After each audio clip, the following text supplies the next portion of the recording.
Hi, everyone. Good afternoon. Thank you for joining us today for the Community Development Grant Small webinar. We are scheduled to start at 2 o'clock. I'll probably give it a couple of minutes here before we go ahead and get started. Thank you for taking your precious time out of your Monday afternoon.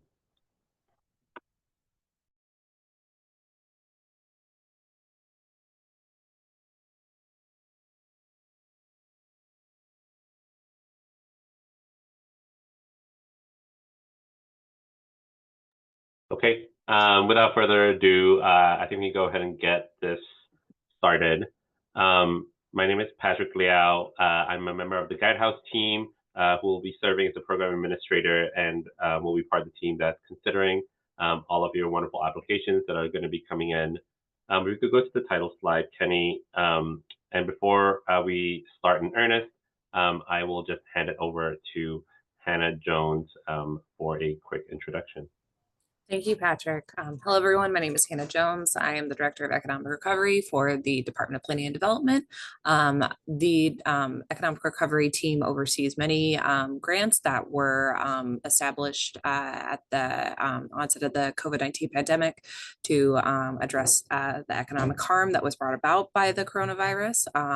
We're excited to announce that our community development grants have gone from a once-in-a-lifetime grant program to a more midterm grant program with several years to come for the program. So the Guidehouse team, who we've partnered with for a couple of years now, and we're really excited with the partnership to administer these grants, is going to take you through the ins and outs of the program, and then there will be some time to answer questions at the end. So thank you so much for joining us, and take it away, guys. Thank you so much. Once again, my name is Patrick Liao. So my team, and you'll see my colleagues here, Kenny Larson and Alex Muldryer, we help administer, this program. We've been doing this for just over a year and a half at this point. And so I think we're pretty familiar with the ins and outs of this. So just some brief housekeeping before we get started. Please save your questions. Well, if you have questions as you go along, please do put them in the Q&A function on Zoom. We will not be using the chat function or addressing questions live through raised hands. Please do kind of have any concerns that come to mind, put it into the Q&A, and we will make sure to address those as we go along. Additionally, this is being recorded. As you can see, we also currently already have a recording of this exact same presentation online. We will be giving out the links at the end as well as a link to this presentation. So don't worry about having this material. Just we will be here to kind of answer any questions you have at the end of this session. Okay, and so now that we've gotten that out of the way, just a quick program overview. These are Community Development Grant Small. This is a grant program where you are eligible to receive up to $250,000. This is a program that will cover up to 75% of eligible expenses. And so as we go along, we'll get a little bit more into what is an eligible expense, what does it mean to be reimbursed. But at a high level, we do want to make sure that this dollar amount is clear. I'll also quickly say at this point, for projects that are looking for grant funding that exceeds $250,000, those exist. We have kind of sister programs for the Community Development Grant Medium and Large. This presentation will not cover those particular programs. Please do go to chicago.gov/CDG for more details on those. I also do want to note this is a reimbursement-based grant. We will not be paying you upfront before work is complete. You, as the finalist, and hopefully there'll be many of you who get to that point, you will have to pay your expenses upfront, and then any eligible expenses, we will then reimburse you up to 75% for. You'll need to submit proper documentation, and you'll have to meet certain milestones. I don't need to get into too much detail here, but that's the basic contours of this program. I also do want to say, if you believe that this program will cover projects that have to be completed within 2 years of the orientation, which is more or less going to be Q1 of 2025. So January through March, you do have to complete all construction within 2 years of that time frame. So if you believe you have a project that's going to take multiple years to complete, this is probably not going to be the best fit for you. And I also do want to say that any construction done prior to the orientation. So if you're currently doing work and that work is going to be complete before January through March of 2025, you will sadly also, this grant might not be the best fit for you. And before one last housekeeping item that I neglected to mention. This is a program where the deadline is on November 8th at 11:59 a.m. So morning of November 8th, coming up very, very soon, but you do have enough time to get everything together at this point of time. So getting a little bit more into the grant structure then, this is a reimbursement-based grant where you are eligible to receive 75% of eligible project costs. The next few slides are going to get into what that means, but I do want to stress here that it is very, very important for you to get your actual, your costs as accurate as possible, even at this application phase. If you submit for up to $200,000 worth of work, we will reimburse you up to 75%. If you put $200,000 of eligible work on your application, your grant award is going to be capped based on that. So we allow you some space for contingency, which we'll get into more details later. But we do want to note that your grant award is capped based on what you put into your application. And so as we go along, you'll see it is going to be critically important that you get bids and details of your project as accurate as possible prior to the November 8th deadline. Additionally, strong applicants are going to be able to provide proof that you are able to finance up to 50% of the total project cost. And so if you have that $200,000 project, we do want to see that you have $100,000 or so of kind of liquid cash, just to kind of make sure that you are able to get through kind of the ups and downs of a construction process. We know that things, take a little bit longer than expected sometimes with these build outs. So we do want to make sure that you have enough liquid kind of funds to show that you are, a strong, capable applicant who is capable of finishing this project without too much undue hardship on yourself. More details to come on all of these as we go along. But first, on the next slide, going into a deeper dive into, who is an eligible recipient for this grant. We're looking, it's a really big tent. It's a broad tent. We're looking for business owners, entrepreneurs, property owners, community developers. You are able to kind of the vast majority of people will be able to apply. Vast majority of organizations will be able to apply. We just do want to see that this is a revenue generating project. And so you could be a nonprofit, but but the example we give is that you should have, for example, you're a social services agency providing nonprofit amazing help to the community. If there's a coffee shop that you're hoping to build out in the same space, that's going to be a revenue generator, helping you bring in some more money to supplement, the other work that you're currently doing as a nonprofit. We do want to see the revenue generating component. So if you don't have that, you will unfortunately not be a good candidate for this particular grant. We do require the properties are, of course, located in the city of Chicago, this being a city-based grant. There are some additional details here if you are a mixed-use project or light manufacturing project. But do note the focus of this is for commercial build-outs here. And so say you are the landlord of a 3-flat, purely residential thing, this will not be a good grant for you. Mixed-use projects are going to be fine, but you'll see just like some asterisks and kind of details here you'll need to note about the build-out for mixed-use projects. This can go towards funding new construction of vacant sites as well, as does, and the same for vanilla box projects. And so if you are a landlord for a commercial space, you don't have a tenant identified yet, but you're hoping to build out a space in the hope of attracting, a new restaurant or a coffee shop or, something else to kind of come in. Those are doable, but do note that you're only going to be able to be fully paid out for a vanilla box project only once a actual tenant is identified to move in. Next slide. And what are some eligible expenses? So again, this goes back to the notion this is a commercial, this is for build out of commercial projects here. And so what falls to that, again, pretty broad, but major exterior and interior renovations, some acquisition costs are going to be allowable, architectural design costs, engineering, demolition, roofing, masonry, brickwork, windows, electrical work, HVAC work, ADA accessibility work. All of those are going to be fine. And I think the example that we give is pretend you pick up, if you take your project site and you pick it up, you flip it upside down, and you kind of shake it. Anything that falls out will not be an eligible expense. Anything where you flip it and it doesn't fall out is an eligible expense. And so, it has to be, within the space itself. We're not going to be able to kind of fund fixtures, equipment, kitchen, a new, kitchen equipment and appliances.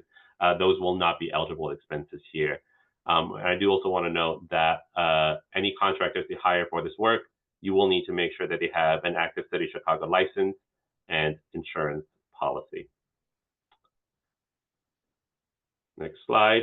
And what are some ineligible projects? And so we really do look at end use here and, the revenue generating part.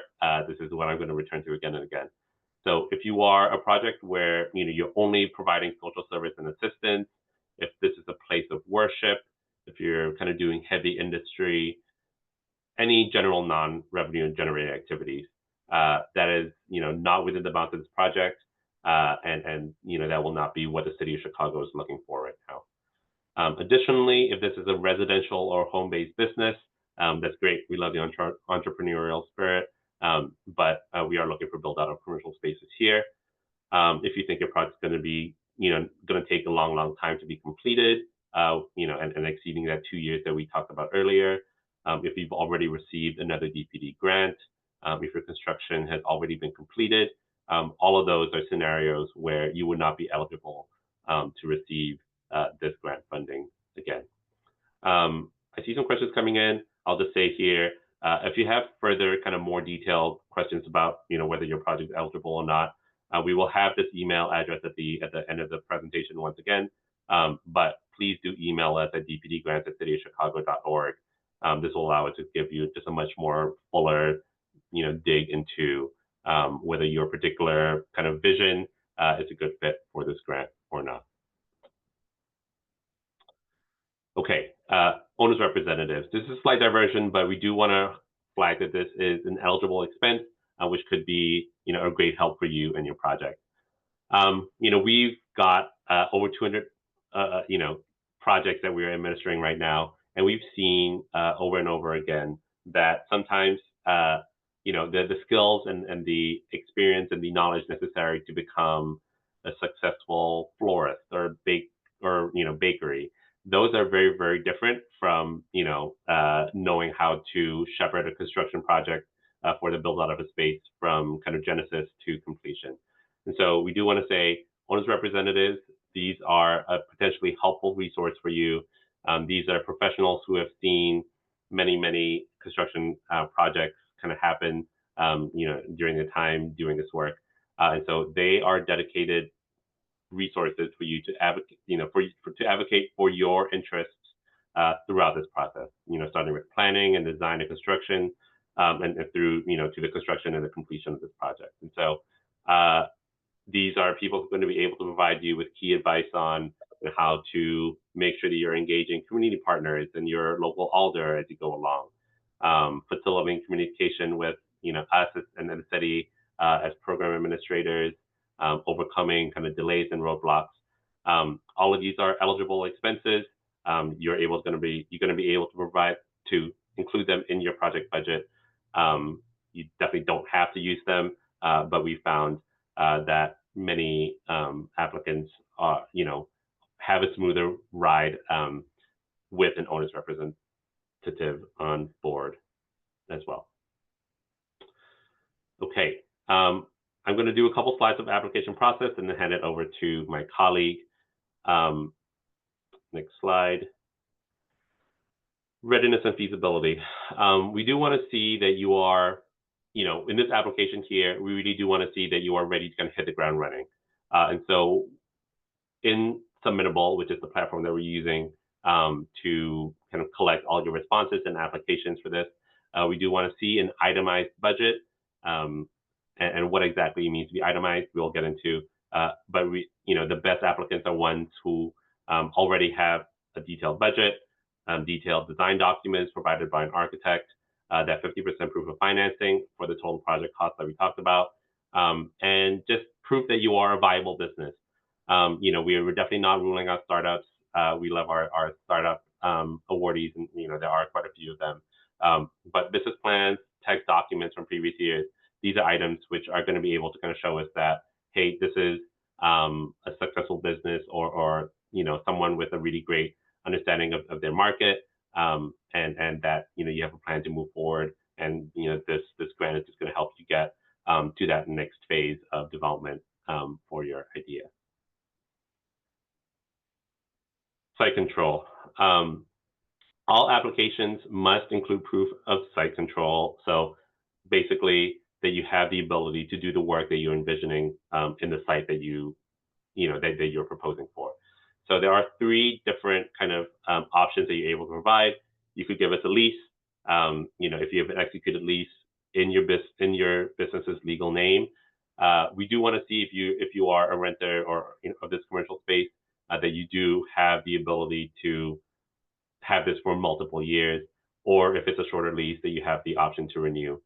The reason for this is, we don't want to kind of, for the city to give you $250,000 grant, and then, 2 years later, the lease expires, and then you move on. Like, we don't want to fund kind of short-term improvements that don't have staying power within the community.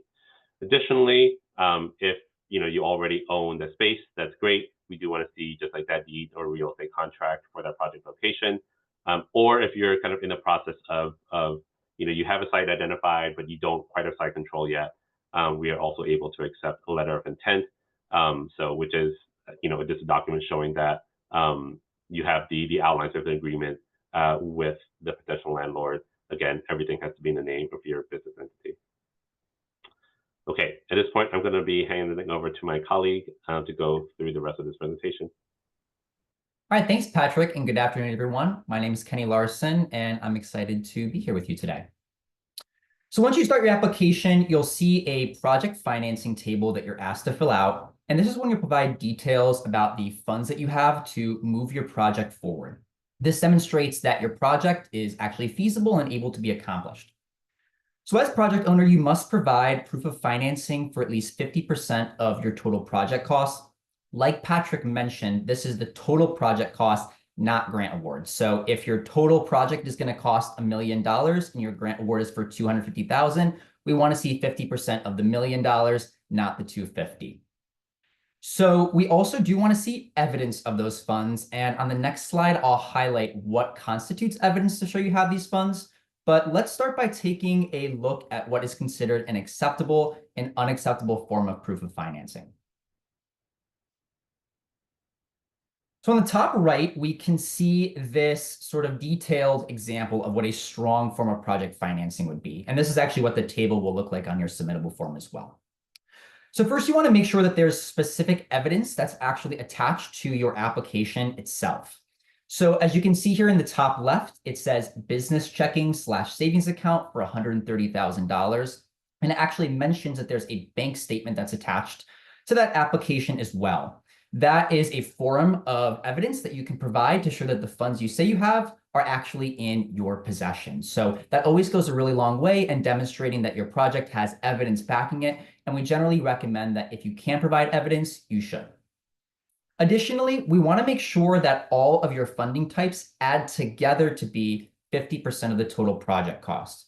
So that doesn't just have to be one form of funding. So like, for example, if you have $1 million total project cost, you need to show $500,000. Part of that could be a loan. Part of that could be cash you already have. Part of that could be a gift, etc. So as long as it adds up to 500,000, you would be considered in the clear. In terms of unacceptable forms of project financing, oftentimes finalists will provide insufficient detail. They'll note that funds are only anticipated, not secured. Sometimes they won't provide any evidence to show that you do have the funds you say you do. So like, for example, not providing a copy of that bank statement when you say you do have the funds. And lastly, please make sure you do not list the CDG grant itself as a form of project financing. For one, this would only be an anticipated funding source because you wouldn't be selected yet. But also, we want to see that you have the funds to move things forward and not just are relying on this portion of the grant to sort of get your project to actually occur. And this kind of nicely segues us into a conversation about project budget. So you might be wondering at this point, how is my total grant award actually calculated?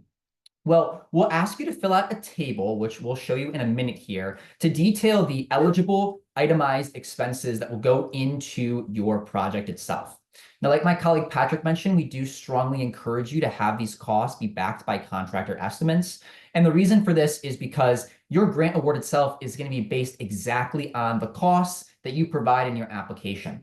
So if you are just kind of guessing that, for example, your millwork is going to cost $50,000, but it turns out to actually be $100,000, we're not going to be able to really adjust up your grant award to meet those true costs. So ensuring that you do have a professional that's providing a real estimate will go a long way in ensuring that your grant is going to award you for the amount that you actually need to get your project completed.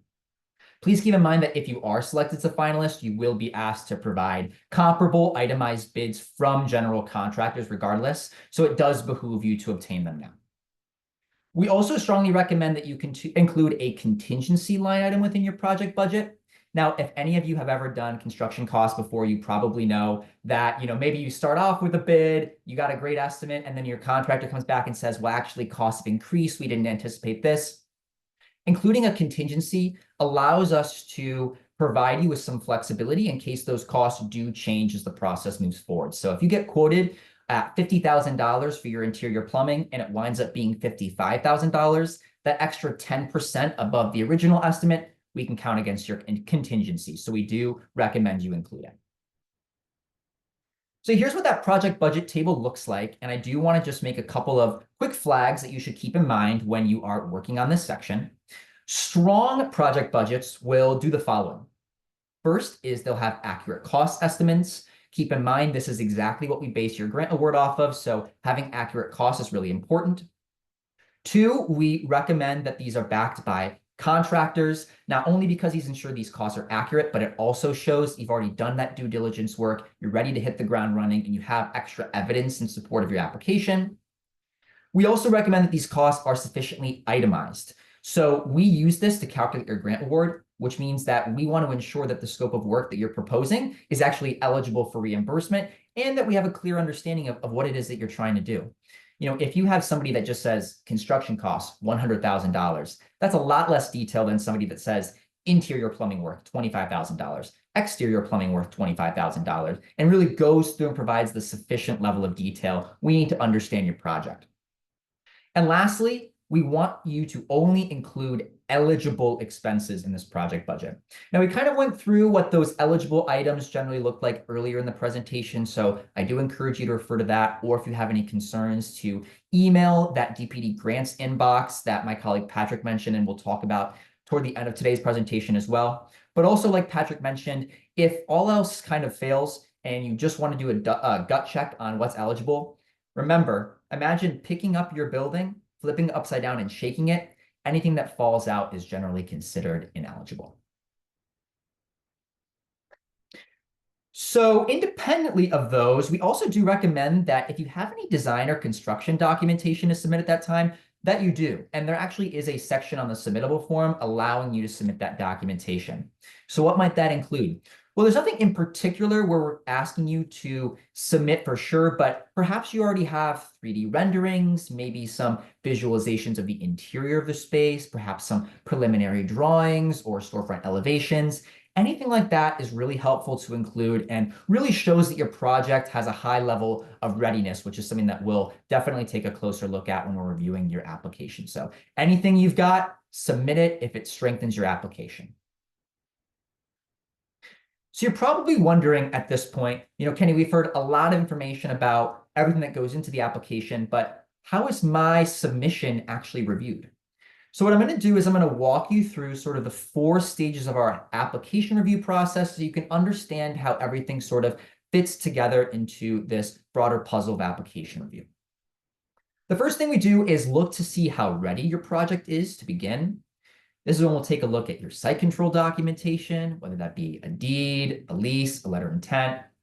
We'll look at your project budget and construction timeline, and then any of those supplemental construction and design documentation that we talked about on the last slide. Then we'll take a look to make sure that your project is actually feasible to be completed. This is where we'll look at your project financing and make sure that you have at least 50% of that total project cost submitted. Maybe you've applied for a permit, maybe the one that's been issued. We'll take a look at that. We'll also look at a business plan you might have submitted or leadership team summary. And then depending on your legal entity structure, we'll also look at financial documentation. So if you're an LLC, this will probably be a profit and loss statement. If you're a startup, perhaps it's sort of a projection of where you anticipate profit and loss going. Or if you're a nonprofit, you'll likely submit a demonstration of financial stability. Third is we'll consider the impact that your project will have on the community. This is where we'll take a look at your neighborhood design guidelines and plans. Perhaps you have letters of support from community stakeholders, maybe your alderperson, or different community organizations. And we'll also see if you've provided a detailed plan for community engagement and outreach. Finally is our due diligence stage. This is the most holistic portion of the application review process, and we'll actually collaborate with different departments in the city to get a good understanding of your organization, project feasibility, and project site. This is when we'll look to see if there's any debt that you, your board members, or your organization owe to the city. We'll see if you are up to date on your property tax, particularly at your project site. And we'll make sure that your project site is adequately zoned for your intended construction. We'll also work with the Department of Buildings and Department of Business Affairs and Consumer Protection to review your organization, project feasibility, and project site. And then lastly, we'll use the State of Illinois Secretary of State's database to confirm your business is in good standing. Typically, these registrations expire every year. So if you know your registration's coming up, we definitely recommend that you renew it just because we will be checking for it. And last section here is just how to apply. So you can apply for a free account using the City of Chicago's submittable webpage. We do strongly recommend you thoroughly review the application beforehand. Sometimes there can be branching questions depending on how you answer. So poke around in there a little bit, make sure you have a good understanding of what you need so you can start the application as soon as possible. Make sure you read and answer all the questions thoroughly and completely. We really do look at all of your responses, so anything you can include is helpful for us to know. If you've got any supplemental documentation, like the design and construction plans, your business plans, or letters of community support, please make sure you submit those. And then last but not least is the deadline. Like Patrick mentioned, keep in mind that this is an 11:59 a.m., not p.m. deadline on November 8th, 2024. We do this to make sure that if you're having any technical problems, you can shoot us a message beforehand and we can troubleshoot with you during regular business hours. And also please note that no late applications will be accepted. And that brings us to our Q&A portion. So I'll pass it back to Patrick. Great, thank you, Kenny. One more thing I do want to add. So, I recognize it's October 28th now. There's about a week and a half left until this deadline next Friday. I do want to note, I think the hope is that there will be multiple rounds of this funding in 2025. And so if you feel like a week and a half isn't going to be enough time for you to kind of get all your material together for this particular round, rest assured, I think, it makes more sense for you to kind of make sure that your application is as strong as possible. And you can just, the application is going to be, look the same for future rounds of this. And so all the legwork that you're doing, before the next one opens, hopefully, close to the start of 2025, all of that's going to stand you in good stead here. So this is not your one and only chance to do this. There'll be future opportunities for you to apply for the same grant as well. Thanks to everyone for putting in your questions into the Q&A. Continue doing that if you have any questions about how this works. we're going to go ahead and start, answering some stuff live right now. First question says, so a project can be valued up to 333,000 for the 250,000 K max. Yes, that math works out. So as long as your total project cost is 333,000 in total, we're able to reimburse up to 75% of that, making it 250,000. Just make sure that you have, that all of this, whatever you're submitting is going to be an eligible cost, because we won't be able to pay you out for, anything that's within the total project cost, but that's not considered eligible here. Next question. So to confirm, we have to pay everything upfront, but you're not able to spend any money until you're listed as a finalist. And will you know for sure one way or another if you are going to get the grant? Yes, we do send out. I think the understanding is broadly correct. We will let you know whether you are accepted or rejected for this grant. So you're not just in the dark.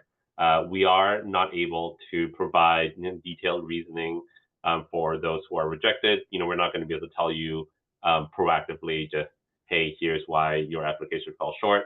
But if you feel like you had a strong application, you don't really understand why you got rejected, please reach out to us at this dpdgrants@cityofchicago.org email address.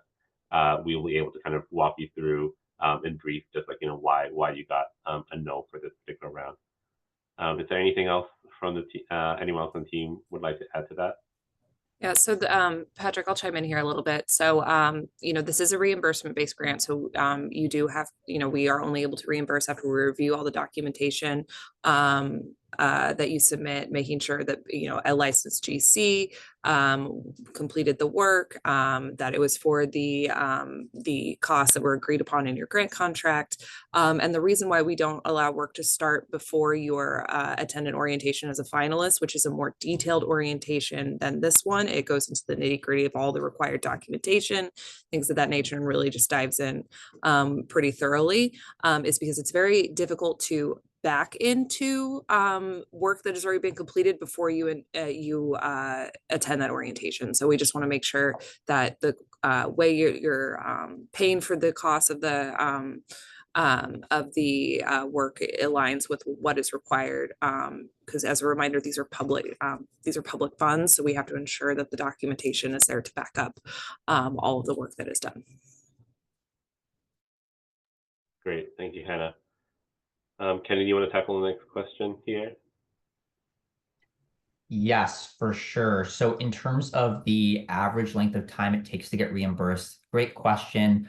There can be some sort of external factors that play into that, just sort of depending on how many disbursement requests are currently in the queue for review.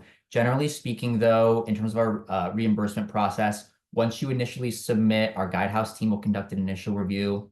We generally say about 5 business days for that review to occur, although oftentimes our team works pretty quickly, so we can get back to you, let you know if any edits are required.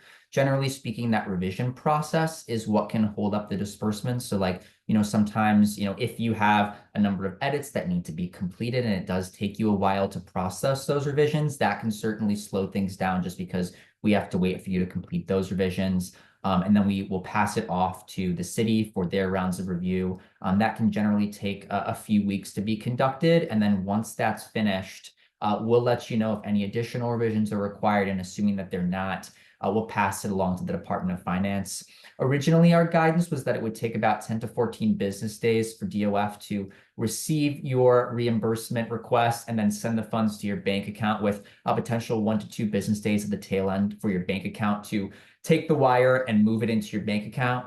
However, we have noticed that it's actually moving a lot quicker recently. It's only been about a week or so, but just keep in mind that these timelines can be fairly variable. And the advice that we generally give to finalists is just keep in mind that it can take a little while for that reimbursement request to be processed. So we do recommend that if you've got any documentation that you're curious about, or maybe you're not really sure what the reimbursement guidance is, which is something we'll walk you through when you get closer to that contracting phase, please reach out to our team via Submittable. We're very responsive, happy to hop on a 15 or 20-minute phone call and walk you through everything. And we've got super helpful one-pagers and toolkits that can really guide you through the process. So short answer is it generally can take, several weeks up to a month, just sort of depending on how quickly you process your revisions and whether or not there's a disbursement backlog. Just keep in mind, it can be faster, it can be shorter. So be prepared to wait a little bit for those funds to get issued. Okay, thanks, Kenny. Going some pretty quick answers here. Are credit cards acceptable for the proof of financing? No, could we do that? Yes, you can provide for like proof of payment. What you would likely do is No, this proof of financing. Statement. Oh, proof of financing. Kenny, I'll chime in here. Yes, we just need to see that the credit limit that you would have available on the credit card would accommodate the 50% of the balance.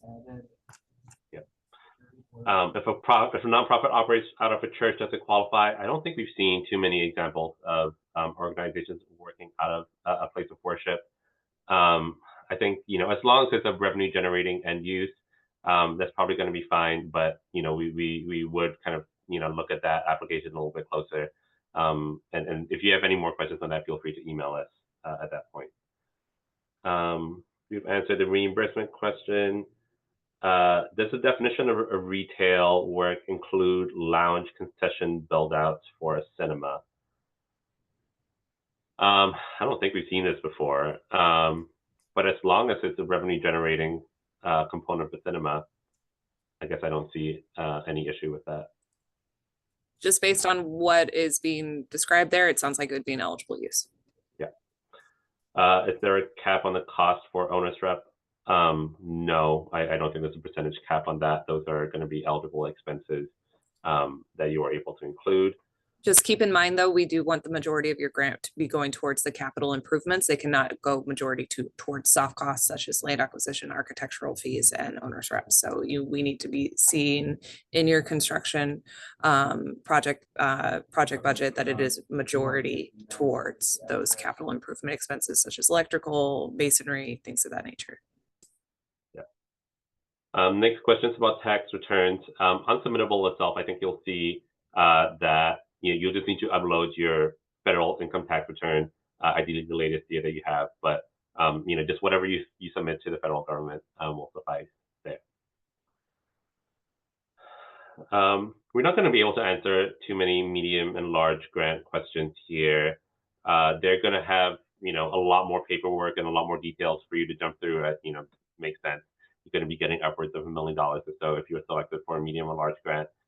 If you have any additional questions about medium or large grants, please do look at chicago.gov/CDG. There's going to be specific landing pages for medium and large grants. If any of those don't, if those resources don't quite answer your questions, you can email us and we'll point you towards the right people for that particular grant program as well.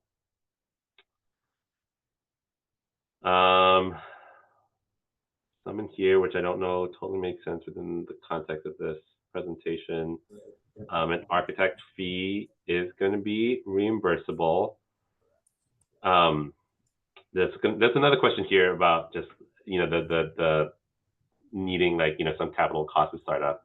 I think we understand just the need, a lot of you here are entrepreneurs or aspiring entrepreneurs, and you might not have some startup funds. We're willing to kind of meet you where you are. I think the goal here is to make sure that the reimbursement period, as Kenny has laid out, is not going to be instantaneous. You're not going to pay the money out and then get it back immediately. There is a lag time here. We've seen some of our applicants kind of run into issues just because you don't have those startup funds, and then we don't want you to kind of go into a huge amount of debt or have your credit score be super impacted.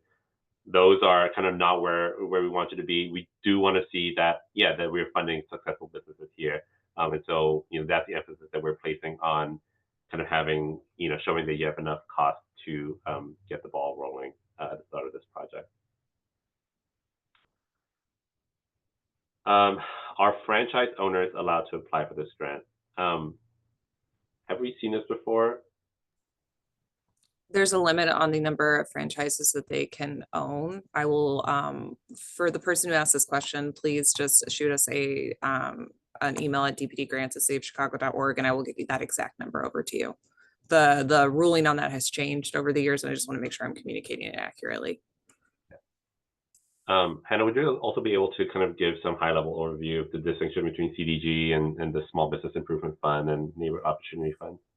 So I think in order to determine if you should be applying for the Neighborhood Opportunity Fund, the SPIF fund, or for the community development grants, you need to ask yourself two questions. One, how much money am I going to be asking for, and where is my project located? Those will help sort of guide you towards which program might be the better fit. SPIF and NOF have certain geographic boundaries tied to them, whereas the community development grants do not. You just have to be in the city of Chicago in order to apply. If you have a smaller project and are in a SPIF district, those have smaller, they have smaller award amounts. So, that might be a good fit, but we are creating a new landing page for the Small Business Development Bureau, of which all those grants are held.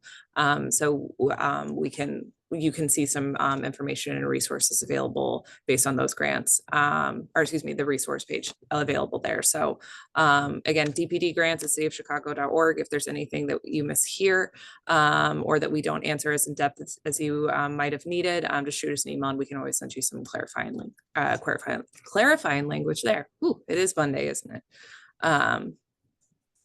So yes. Thank you. Next question is asking if tax returns are required when applications are submitted. Yes, if you are, a business that's older than that's been around for longer than a year, with an established kind of history, the application does ask you for your tax documents. Kind of rest assured, we're going to keep this, within, this is not information that's going to be shared more widely. And we will be looking for this, as a part of your application here. As grant for triplex owners, no, we're not. If I'm understanding your question correctly, that's triplexes are kind of private residences. No, this is not the grant for that. The Department of Housing might have kind of initiatives that are more geared towards housing-related build-outs here. Will you fund an aquaponic container farm and construction costs on land that I own?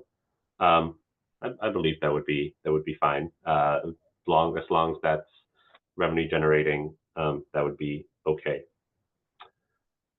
Timeline for finding out if you're accepted. So we do hope that we'll, once your applications come in on November 8th, we're going to start looking through all your applications at that point. We hope to be able to announce everything by the end of January, end of February, something in that range. But that's a hope right now. So that's the best kind of estimate that we're able to give you at this point. So and we will let everyone know the status of their application once those determinations have been made. Are letters of support from aldermen needed?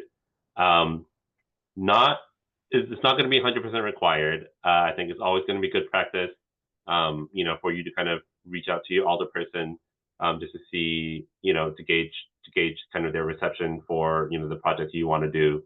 But no, we will not, you are not going to be required to submit a letter of support from your alder to be a successful applicant here.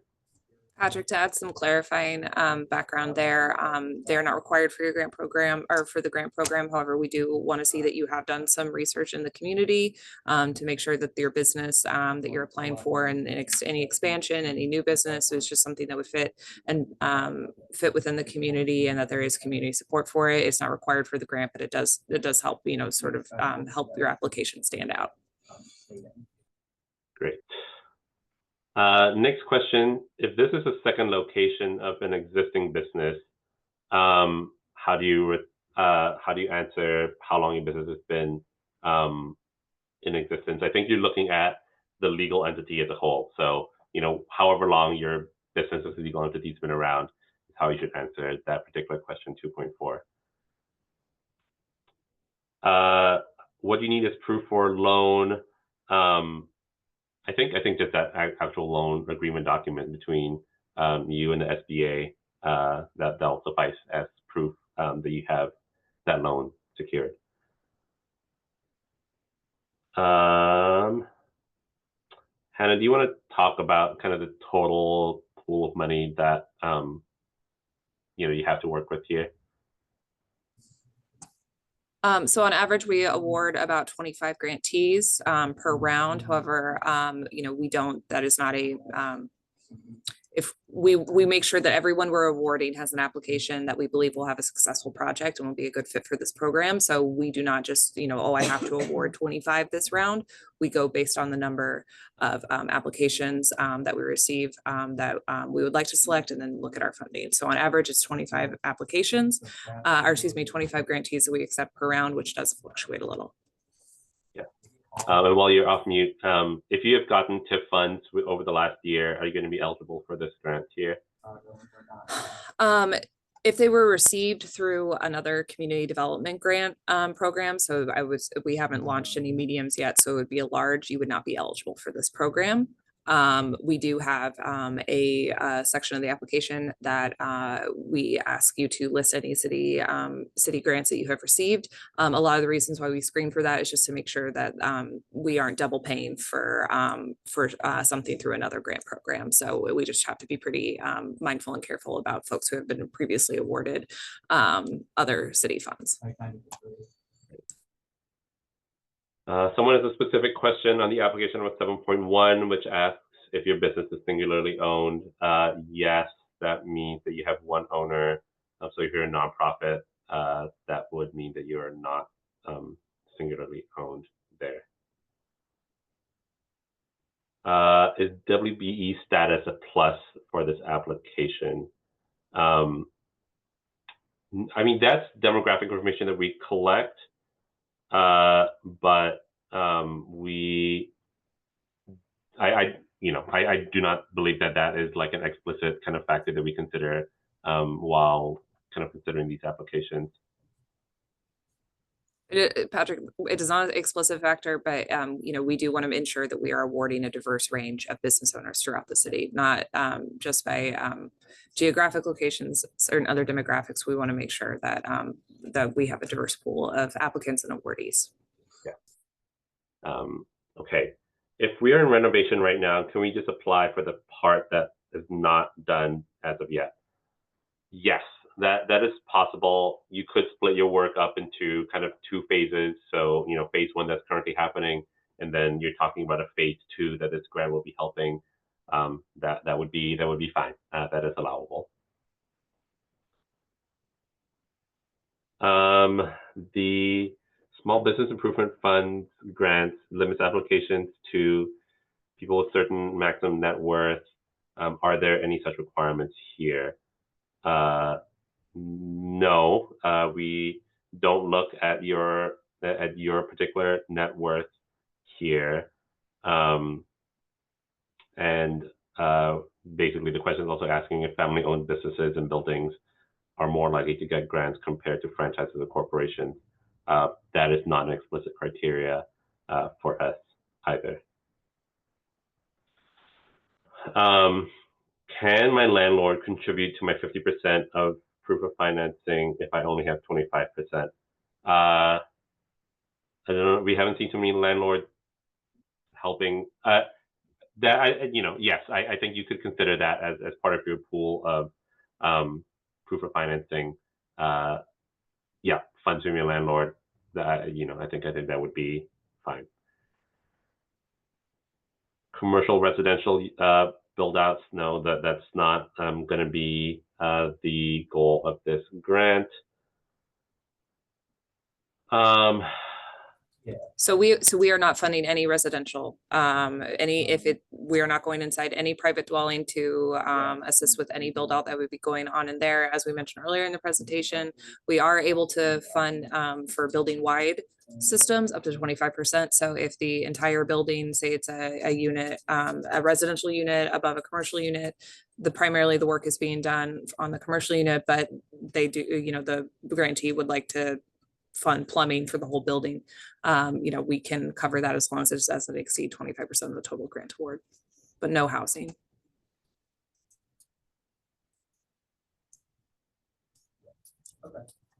Okay, yes, credit card up to a specific limit. Those are permittable.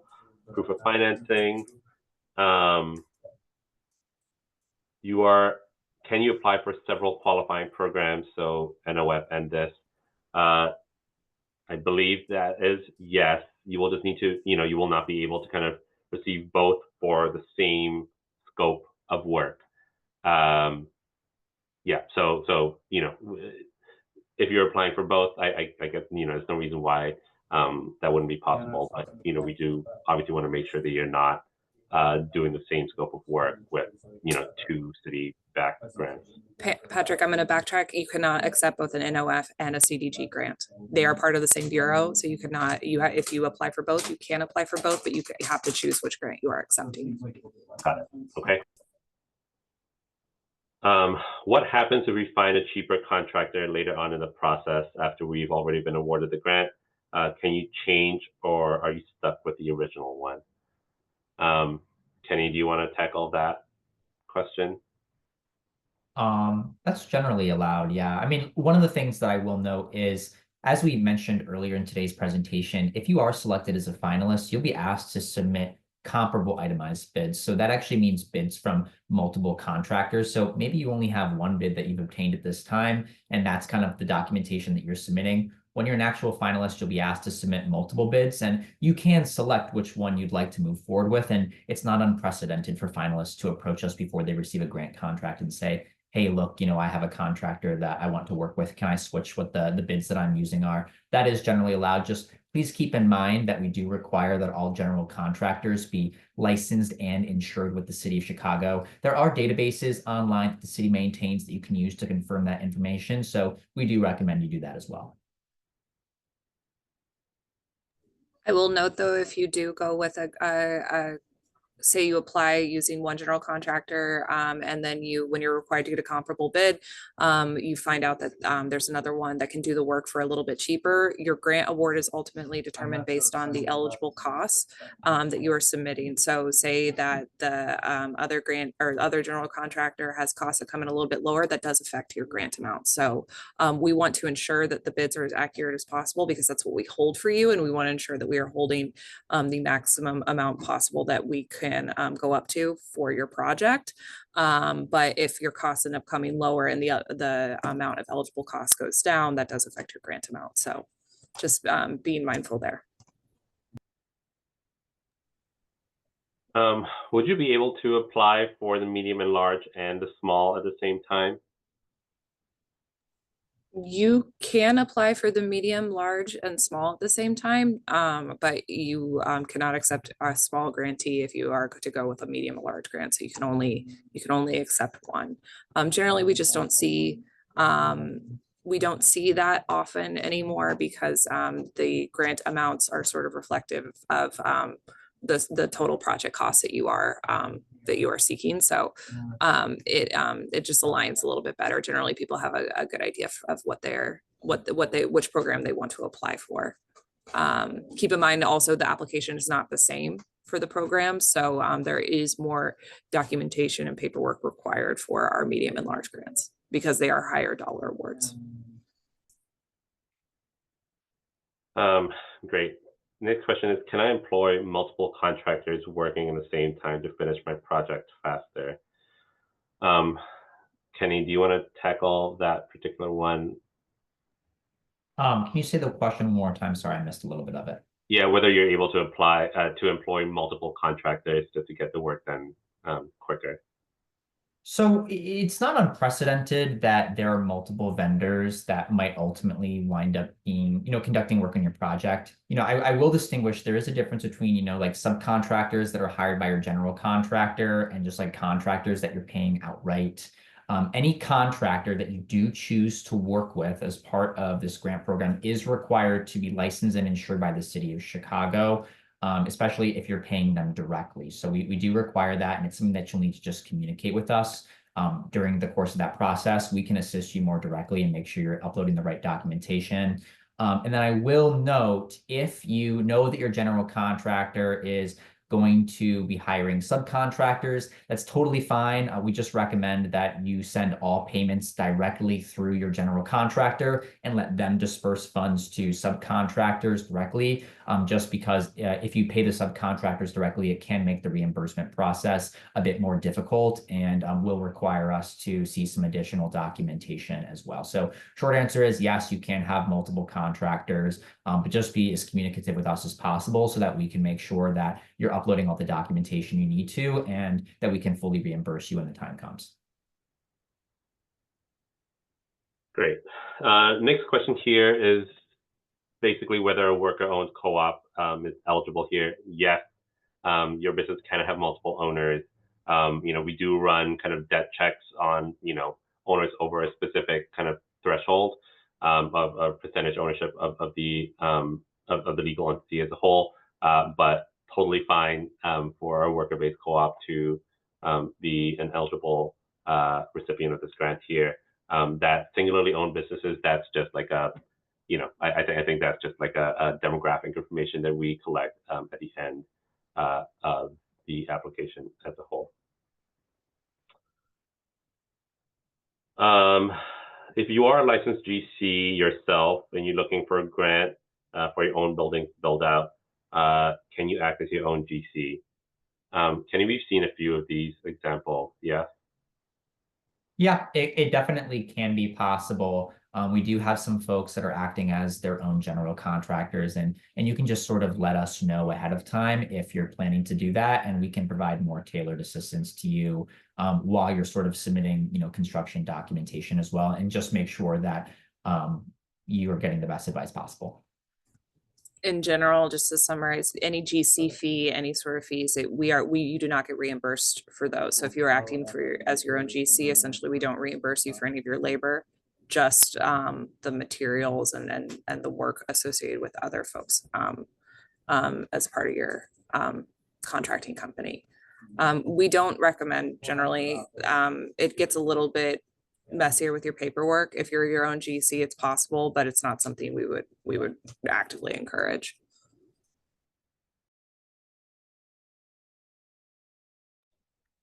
Okay, I think coming to the end here of questions that we are able to answer for right now. Give it a little bit longer to see if anything else comes in here. So we've gotten a couple questions about privacy for information that's submitted into our submittable platform for the application. Everything that we are asking for is required on the application in order to have the strongest application possible. You are able to redact information on the forms you submit. So please redact anything that you're not comfortable uploading. We just need to see sort of that the documents that you're uploading are tied to who you are or your business directly. And sort of just the information that we're requiring, such as proof of financing. Like, we don't want to see your bank account. Don't like redact your bank account, but we would like to see, that it has your name on it and the total funds available. As just an example. Great, thank you, Hannah. And we're coming to the end of our scheduled time for this webinar here. I will say, if you have any of the questions, or if you didn't quite catch our answer, or you have something a little bit more specific to your application or the project that you'd like to do, we have the email address on screen here. Please reach out to us. My team is incredibly receptive, and we're very responsive, so we're able to kind of tackle anything there.